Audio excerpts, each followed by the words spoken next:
Funding for the Maddy Report is made possible by grants from the California Emerging Technology Fund, leaders in the quest for digital equity. The James Irvine Foundation, committed to a California where all low-income workers have the power to advance economically. Fresno State Associated Students, Inc., students serving students. BNSF Railway, moving our economy for 160 years. And The Wonderful Company. The Maddy Report is also made possible thanks to contributions from Harris Ranch Inn and Restaurant and E&J Gallo Winery.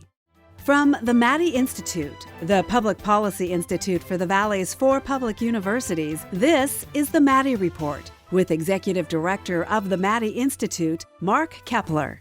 Welcome, I'm Mark Keppler with the Maddy Institute. You read about it in the newspapers, you've probably seen it in the evening news, but is police use of force and misconduct a case of a few bad apples, or is it something systemic within police departments?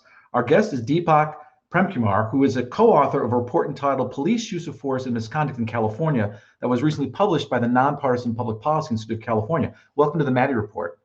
Thank you so much, Mark. Thrilled to be here. Okay, so let's start at the beginning. When are police officers allowed to use force? What's the legal standard?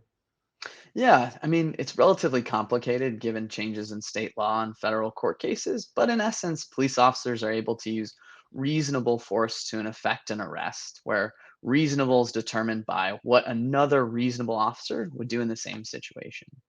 Now, in 2019, the state legislature passed Assembly Bill 392, which changed the standard for deadly use of force, where it's now only legal if necessary to defend against an imminent threat of death or serious bodily injury.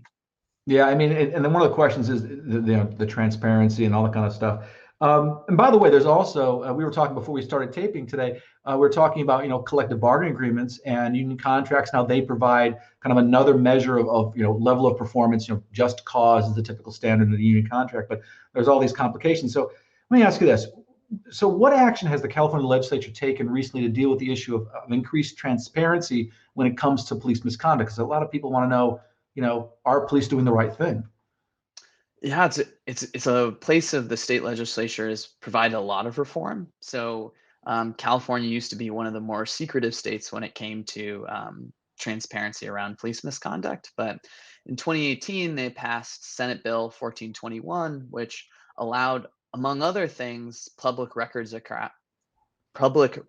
Act requests of cases of sexual assault or evidence tampering. And currently, there's no official police misconduct data reported by the California DOJ, but they've made huge strides with the passage of Senate Bill 2 that allows California to create a decertification process of police officers. And now the state agency that certifies police officers is now able to investigate them and revoke their license, and they're ensuring that all of these investigations and revocations will be public. They actually have a term for that, the wandering officer. And as a matter of fact, I practiced law on the East Coast many years ago, represented a city where we had a situation with a police officer, and one of the parts of the deal was that he agreed to resign his position, and the grievance went away. He backed out of the grievance. So that is not an uncommon way for jurisdictions to deal with those cases. The problem is that officer then can go apply in another jurisdiction, and they don't know because the record's been sealed. And so that this legislation deals with that issue. So what types of misconduct are most common when it comes to police officers? And what about on-duty versus off-duty conduct? It's a great question and tremendously valuable in figuring out how to reduce these incidents. There isn't a lot of great data, at least from official government sources. In our report, we used a crowdsourced data set on police arrests, and we found that there's about 82 arrests of police officers in California each year. And this is relative to about 78,000 peace officers in the state. So about 0.1% get arrested. And the most common offense is assaults, so aggravated or simple. And that's for both on duty or off duty. And off duty, we also see DUI as a common offense, while on duty, we see things such as various types of sexual assaults. And I was, when you're talking about officers being arrested, but wondering, what about convictions for alleged misconduct? And also, does it matter if the misconduct resulted in a fatality? Yeah, so It actually doesn't. So for cases where we know the criminal case disposition, about 76% of officers who are arrested end up getting convicted. Now, for fatalities, which again, it's quite rare for an officer to be arrested at all for officer-involved fatalities. About 1% of officers are arrested, um, but they're convicted at a similar portion. So of the officers that are arrested, it's about 75% of them that are convicted. But again, very few observations. Yeah, I actually had an uncle who was an assistant chief of police for 30, 35 years in New Jersey, and I think he said he pulled his weapon twice in his career. So these are pretty rare instances where officers are pulling on, much less firing a weapon. Well, up next, what about documenting the use of police force? It's not as easy as it sounds. That conversation in a moment. This is the Maddy Report.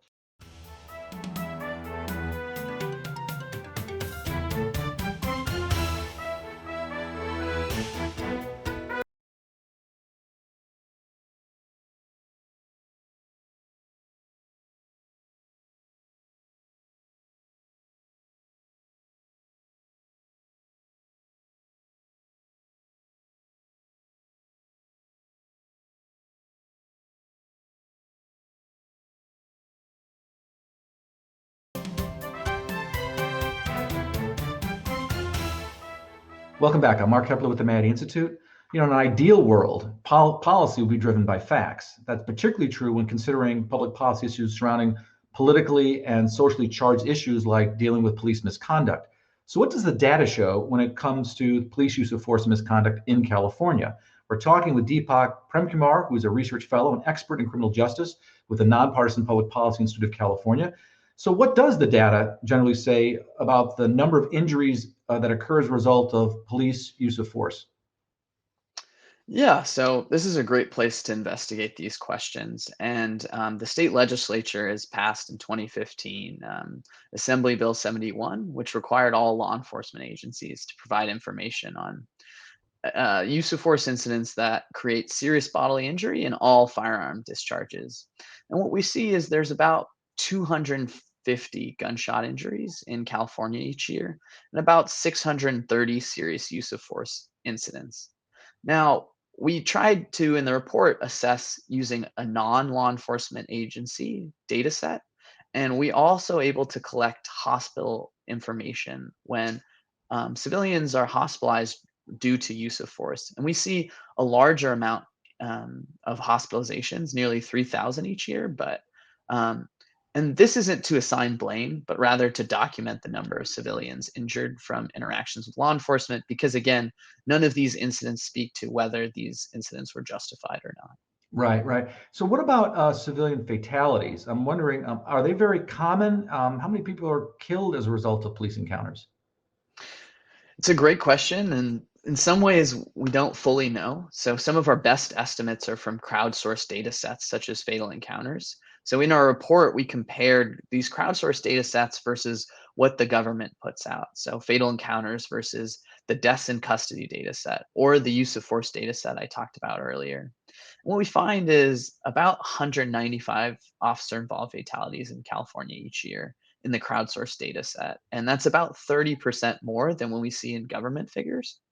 Um, and And the so, reason for that isn't one of them not collecting data on vehicle deaths. Is yeah, that the big difference?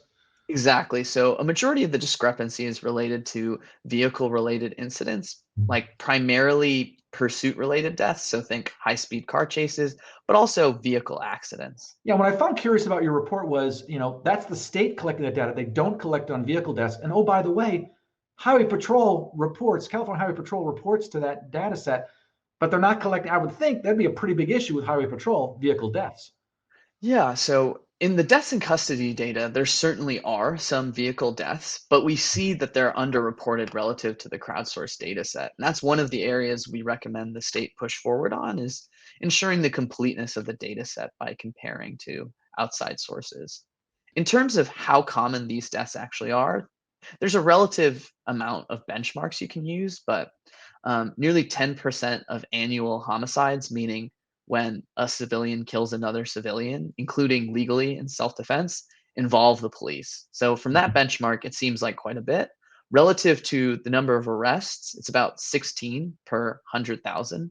And relative to the broader set of interactions between police and civilians, it's about 2 fatalities per 100,000. Yeah, it's relatively small. So I'd assume that the data tells us about the cause of deaths, and I'm assuming that gun deaths and vehicular deaths are the major causes. Is that accurate? That's exactly right. So a far majority of the deaths are related to gunshot injuries. So it's a lower percentage in the fatal encounters data set because again, it includes these vehicle related incidents. But it's about 90% in the use of force data. The second most common cause of death is this vehicle related deaths, which is about 17% in the fatal encounters data, and then are primarily related to these high speed car chases. Yeah, I would also want to ask you about context. I think the context is everything, right? And so I'm thinking that's true when it comes to use of force as well. So it seems like, for example, mental health or substance abuse might play a pretty big role in use of force in police encounters. Is that accurate? Yeah, very much so. And that was a striking finding of our report. So, to provide some context, less than 1% of law enforcement stops involve the police identifying and perceiving a civilian as having a behavioral health issue.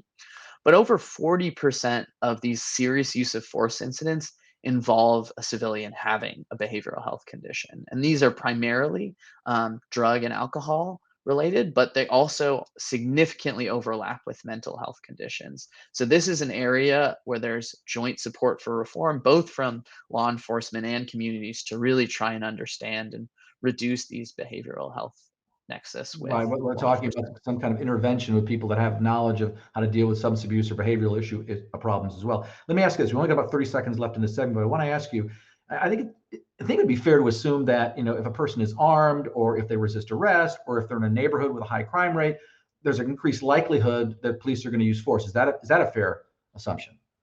Yeah, and that's what we see in the data. Most use of force and fatalities, about 80% of them involve an armed civilian. And that's a place where we really need to explore what are the cases where unarmed civilians are involved to investigate how to reduce those. Yeah. Okay. Well, up next, does race play a role in use of force by police? What does the data say? That conversation in a moment. This is the Maddy Report.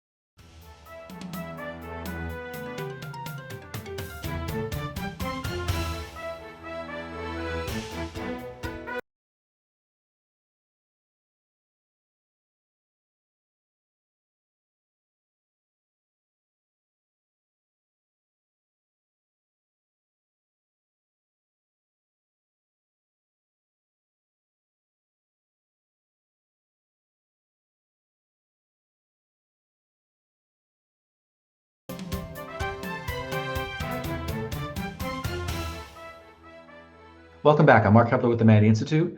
With the number of incidents that have come to light regarding high-profile deaths of minorities, some are wondering just how much race plays a role in how police treat suspects. We're speaking with Deepak Premkumar, who is a research fellow and expert in criminal justice with the non-partisan Public Policy Institute of California.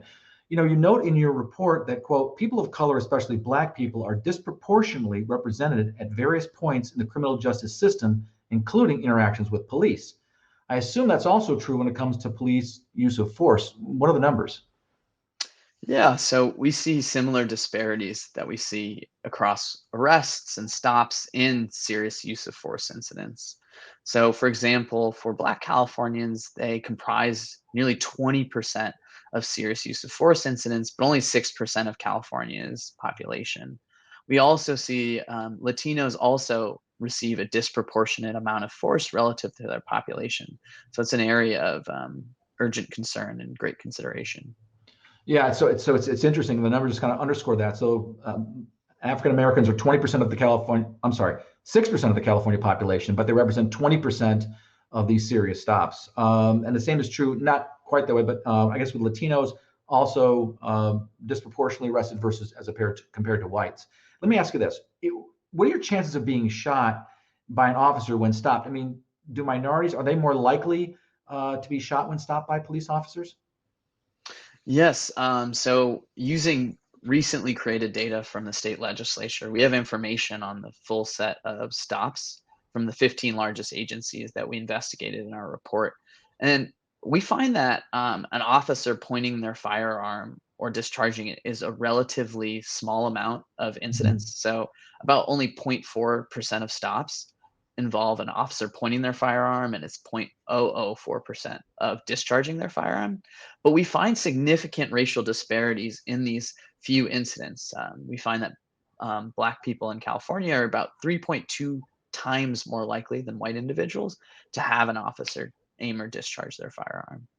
Now, I'm wondering if context or if these numbers still are the same. If you take a look, take consideration, for example, the officer's training experience, the reason for the encounter, whether or not the person is armed or has behavioral health issues. Does that matter? Does that change the analysis? It certainly does. So, in our analysis, we weren't able to control for officer training or experience because we didn't have the data, but we can control for agency and city characteristics, whether the individual stopped had a weapon, whether they're perceived to experience a behavioral health issue, their perceived demographic characteristics, as well as the reason for stop, or if it was a call for service. And these contextual factors do play a significant portion in explaining the racial disparities we see. However, after controlling for all of that, we still see officers are 64% more likely to point or discharge their firearm at Black individuals relative to white ones. Yeah, one of the things I noticed in your report, you were talking about, there's different data sets, and one of the data sets comes from police officer reporting, self-reporting. Um, I'm just wondering how accurate is that data because they're making assumptions about the demographics of who they're arresting and et cetera. Is there a problem with that data set? Could it be So underreporting the situation?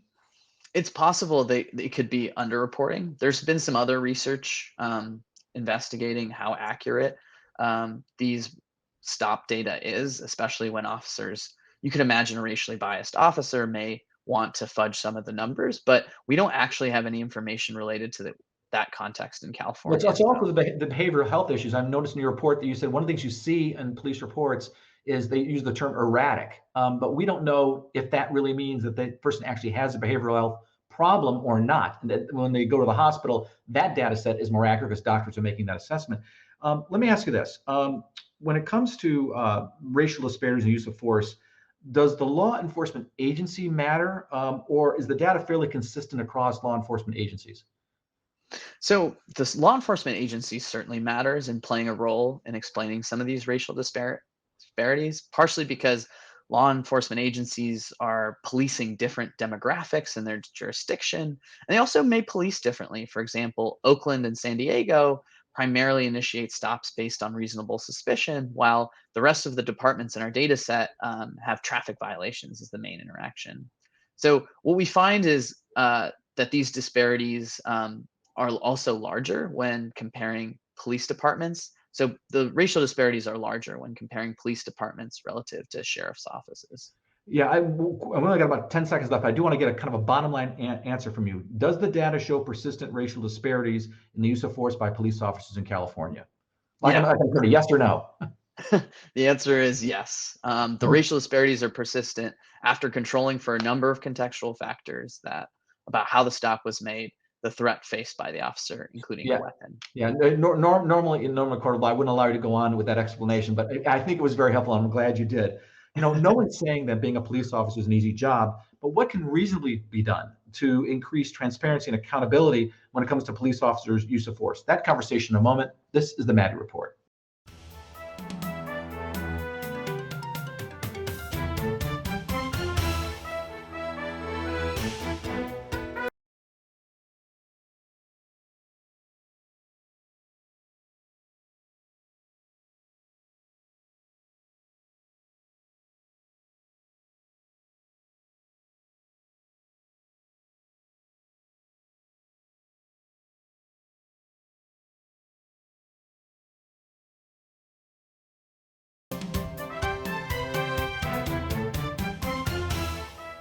Welcome back. I'm Mark Keppler with the Maddy Institute. With the growing public concern over police officer caused deaths and the press surrounding lawsuits alleging inappropriate use of force by police, there have been calls for increased transparency and accountability. California's been responding to that by asking for more transparency and accountability. The question is it been too much, too little, or just right?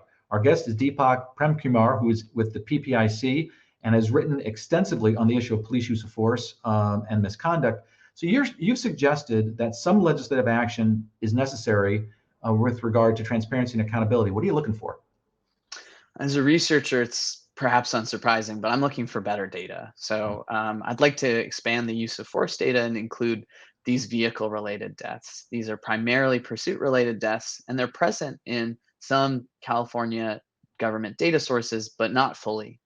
Another thing I'd like the California Department of Justice to do is to compare their data sets with outside sources such as fatal encounters to ensure full completeness. And then finally, I'd like for their deaths in custody data set to be updated related to cause of death. Now, a researcher always wants more data, never enough. But that's right. I mean, that's how you make a more appropriate analysis. Let me ask you this. You also mentioned in your report that, quote, additional work needs to be done to better understand contextual factors related to fatalities and other serious injuries, particularly when it comes to unarmed civilians, unquote. Can you elaborate? Yeah, so in serious use of force incidents, only 44% of civilians were armed in those incidents. And we tried to do a predictive analysis to see what factors are predictive of these unarmed fatalities.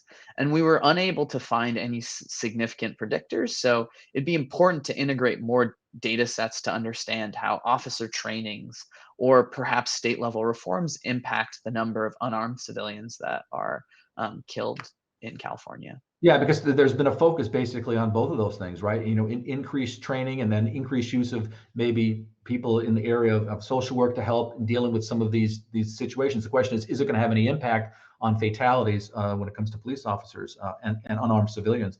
You also state that it's important to understand how recent legislative changes impact racial disparities when it comes to police use of force. So what are you asking for there? Yeah, so I think a lot of these state level reforms, even if they're not directly implemented to reduce racial disparities, may have an impact. So, for example, the state legislature passed Assembly Bill 118, which provides pilot grants to develop behavioral health responses that are non law enforcement based, so community based organizations. Now, that could have an impact on the racial disparities in use of force. So, it's worth evaluating these programs as they're rolled out. Yeah, they also talk about AB 392, which has changed the standards on training standards on the new deadly force. So, that training and these other things, will it have an effect is really the question you're asking. And that's always good to have that feedback loop. You need to pass legislation, but sometimes they don't go back and say, has it had any effect or the intended effect or the unintended effects? Yeah. All those are really important. I want to ask you this. You note that the public demands more accountability for law enforcement misconduct, particularly these decertifications you're talking about. But that's going to need more detailed database. What additional data do you want there? I want the California DOJ essentially to develop a data set that's similar to what we have related to police use of force. So in our report, we used a crowdsourced data set on arrests of police officers, and that could provide a baseline of what variables to collect and how to put out that information in a publicly accessible way. So I would like something similar. And California is already starting to collect this with the passage of Senate Bill 2, which increases data transparency. It would just be nice to create something that's more publicly digestible. The other thing is, virtually every police department is unionized, which means they have a collective bargaining agreement or MOU, memorandum of understanding.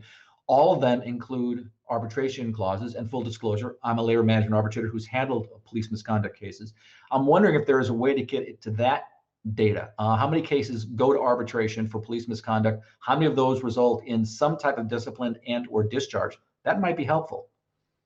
Yeah, absolutely. So in Senate Bill 2, they did require when any law enforcement officer separates from their law enforcement agency to include information on complaints, charges, allegations, and investigations in misconduct. So we may have that soon. Another rich area of information that I'm sure you're going to do a deep dive into. I want to thank our guest, Deepak Premkumar with the Nonpartisan Public Policy Institute of California for joining us. This is Mark Keppler for the Maddy Report. Thank you for joining us. The views expressed in the Maddy Report are those of the individuals participating in the program and do not necessarily reflect the views of the Maddy Institute.